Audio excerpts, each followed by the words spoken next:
Welcome to my YouTube video about the existence of God. This is a topic that has been debated for centuries and continues to be a source of controversy and curiosity. Many people around the world believe in the existence of a higher power, while others are skeptical and question the evidence. Whether you are a believer or a skeptic, this video aims to provide my personal opinion and create a balanced and thought-provoking discussion about the existence of God. So, sit back, relax, and let's dive into the fascinating world of theology and philosophy.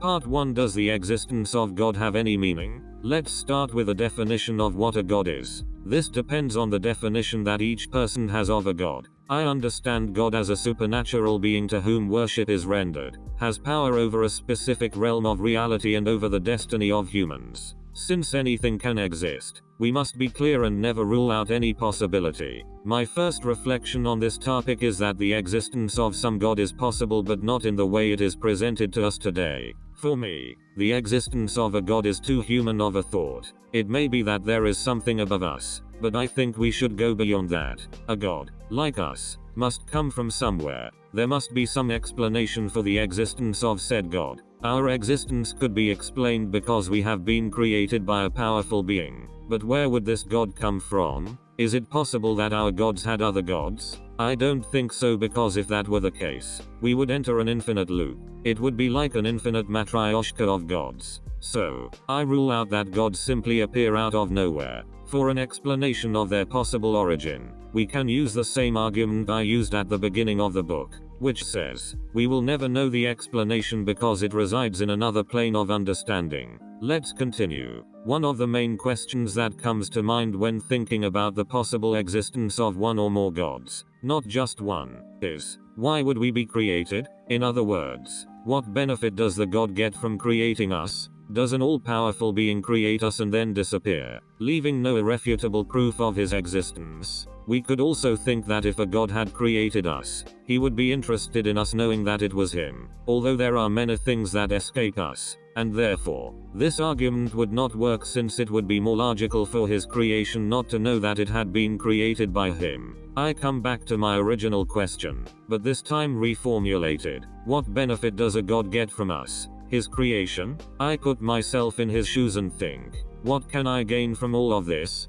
Perhaps the problem I have when making all these reflections is that I always think much further beyond everything. That is, there is never any purpose in anything, since nothing is infinite and everything ends. But I understand that by reading this, absolutely nothing makes sense. And with this mindset, this book would have only one page, and that page would be blank, since using pure logic, it would have the same value in the total computation of existence. That is, 0. But once we have that clear, since we are here, let's continue reflecting on the existence of a God. In this section, I could rely on existing gods and religions, but I prefer not to, mainly because I am not an expert in any of them. I prefer to reflect on the concept, which is something I can do, and by reflecting on the concept indirectly, I reflect on religions, since gods are their fundamental pillars. Part 2. More about religion. For this section, I'm going to focus on Christianity because it's the religion I've experienced most closely. My family is religious. I've been baptized, received communion and confirmation. I've gone to church hundreds of times, and Christianity and faith have always been present in my family and to some extent in my daily life.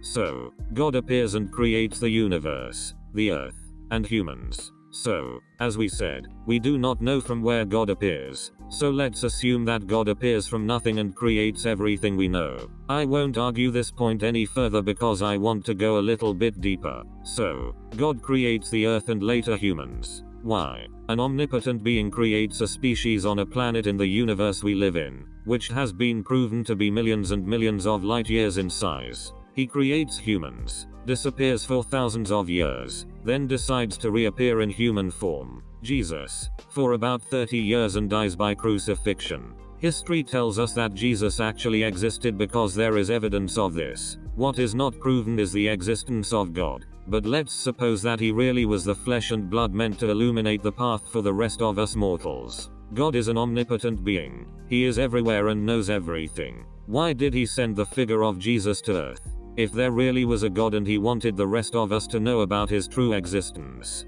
He would have done it since he surely has the resources. However, he didn't. In addition, after 2023 years, if God had wanted people to know about his existence at any time from the birth of Jesus to the present day, he would have done so. Therefore, if God exists, he hasn't done it for a reason, and the ignorance of his existence is a deliberate act. Why doesn't God want us to know about his existence, but instead asks for our faith? It's what I don't quite understand. Why does he want our faith?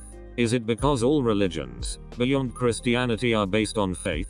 Why does he need it? Everything in Christianity is based on faith, which is why prayers are always the main focus in masses and other religious acts. So, an all-powerful being creates a species and deliberately hides, expecting everyone to blindly believe without any concrete evidence. To emphasize, a being creates life and then steps away to observe what happens to that life. I think that if God existed, he wouldn't demand anyone to believe in him or have faith in his existence, because as an all-powerful being, he is above all that and understands that it is impossible. So, let's go further. Imagine that we live in a world where absolutely everyone believes in him, and his existence is an accepted fact for everyone. What does he gain? Does he gain being worshipped, in the good sense, by the lives that he himself created? I mean, what I don't really understand is, if God really exists, what is the purpose of creating us? My ability to write does not quite reach my exact thoughts on this topic, but I think my point is understood.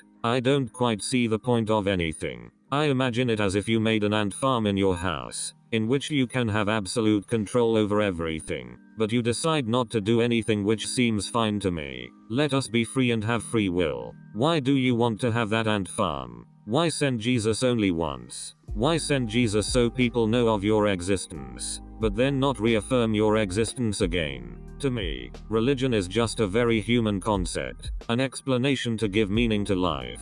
I perfectly understand that in the past, belief in gods was something common, since in that context, it makes total sense due to the lack of general knowledge. It was in those times an answer that explained multiple things: where we come from, why certain things happen, where we go when we die, why we are born, why we live, etc. But with all the new information we have recently discovered, the theory of the existence of a god doesn't quite fit. What sense does it make for the universe to be so immense but for God only to create us here? Maybe God could have created life elsewhere in the universe too. Why do we have evidence of species prior to ours from millions and millions of years ago? I mean, did God create the first man and decide to appear millions of years later for the first time? As I said, to me, religion is just a convenient way to face reality and give meaning to our complex lives. If God really exists, my opinion is that we are simply an experiment and he created us to observe us, and that's it. My final opinion?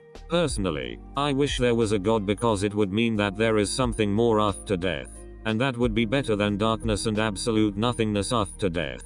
I hope that after I die, I wake up in front of St. Peter at the gates of heaven with him, which would mean that there is something more than just life. But I must emphasize that nowadays I doubt that his existence could be real, because it doesn't make sense to me and I don't understand the purpose of us as his creation, and it doesn't fit with everything we know today about ourselves, the earth, and the universe, which are well proven facts. Furthermore, I am curious about people who really have and feel faith and have not questioned the same things I have. In the end, every opinion should always be respected, and no one should be criticized for their beliefs, since all of them are perfectly understandable, because each one of us is different and has lived under different circumstances. In conclusion, while the existence of God may remain a topic of debate, it is important to respect all opinions and beliefs, regardless of whether they align with our own. Ultimately, what matters most is how we choose to live our lives, treating others with kindness and respect, and finding purpose and meaning in our own unique way.